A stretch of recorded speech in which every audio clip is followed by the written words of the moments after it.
So what I thought I would talk about is how does this work at a large scale? Because we are in the midst of a polycrisis, and we have to find ways that this reaches from the level of our individual transformation to our communities to our global scale. And so the first thing, and where this comes from, is I was at a gathering of thought leaders and indigenous leaders on looking at how do we catalyze a global shift from human supremacy to sacred reciprocity.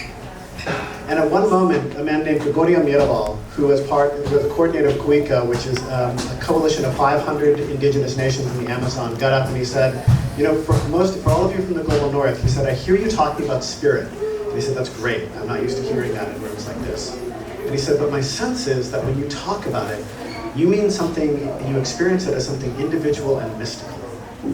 He said, as indigenous people, when we experience spirit, it is something that we experience collectively, and that we do not make decisions about our economy or our politics without being in consultation with the rivers and the forests and our ancestors and spirit to know it. Because he said humans can make a smart decision, but they usually don't make a right decision.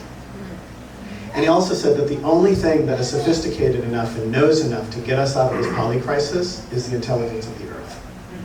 And so I wanted to just offer a few elements of how I've seen this come into the level of actually starting to work at a global scale.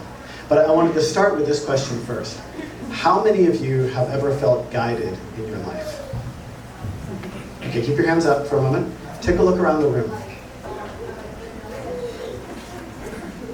Like how beautiful to be in a room like this, yeah? But keep your hands up for one more second. Now, how many of you feel comfortable talking about that in your workplace? Okay, more hands stayed up than I expected, which is fantastic, but still, right? So now you can put your hands down, thanks. So that is an edge for so many people, is to think about how does it come into our work and how does it come into our communities to move from the individual and mystical to the collective and the guided. And so I wanted to give just a list of resources, and at the end of this I'll put up a PDF that has a QR code so that you can get the resources, but I only have a few minutes, so I'm just going to touch on each one.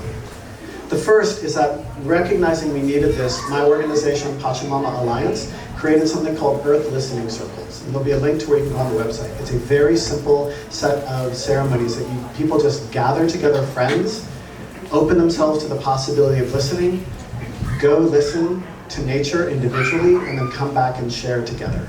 And we've done it in over 30 countries. A couple of thousand people have done it, and we talked about this profound experience of seeing their friends who they didn't know they could have this connection with, or their workplace, and they're all listening to the earth together. And it's just bringing and crossing that threshold.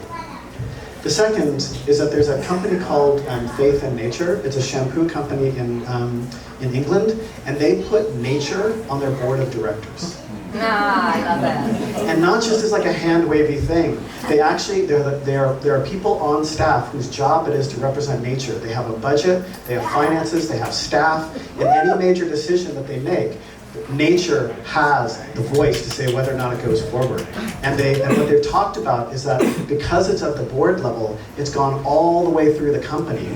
Yeah. And now all the people on the staff, and this is like a 50, 60 person staff, are asking themselves, what would nature think of this decision? Oh my gosh.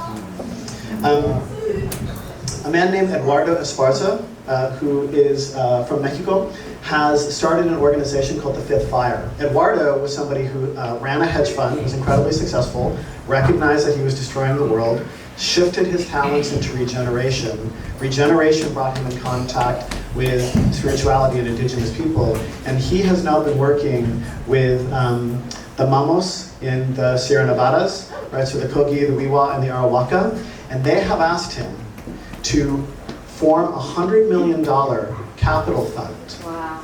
That will be for creating of global enterprises that are rooted and guided by the original codes of the earth.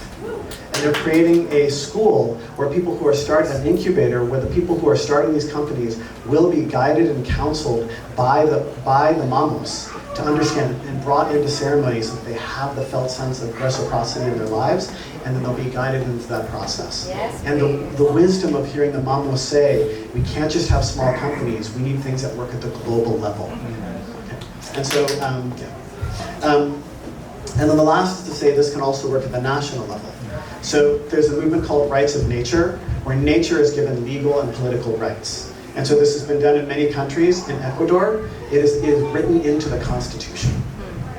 And so in any decision in the environment, and it's enforced at varying levels, but nature has a legal right to have a voice, and that's part of the Constitution. And so when I see all of those elements, right, from the Earth Listening Circle, to having nature on board, to having global level enterprises, to shifting the way we do our laws, that to me is the pathway of showing that this works, and it can become the structure of our entire global civilization. So in terms of, so that's large. So I want to give two avenues for those of you who are interested in thinking about this. The first is, there's someone in the room, Diane O'Neill, who has been working on creating systems that help any initiative start to think about the cultural, emergent, and spirit-informed strategies and processes. So it's not just an idea, it's woven into the very nature of any kind of enterprise. And then the last is the action training that I run, and this is up on here as well. And what we do, like I said when I spoke before, is that it is pragmatic political skills, but that are grounded in guidance from the earth and weaving the two together. One of our trainers called it is both soulful and pragmatic, heart-centered and hard-headed. And because the political skills to be able to create a community, and the last thing that I'll say about it is that we also do politics in a different way. Right? Because something that I've learned from the indigenous peoples and teachers and other folks is that so many of our politics still operate from the myth of separation. They're still other people. And so the politics that we teach, the kind of community organizing we teach, is about building relationships. It's about drawing people, even people who may be against the idea, into a vision of what's possible and then co-creating that future together. And being in a constant process of learning together about how we make it better and better world. So those to me are the ways that we can take all the wisdom and the incredible things that we've heard and actually build them into a global civilization. Thank you.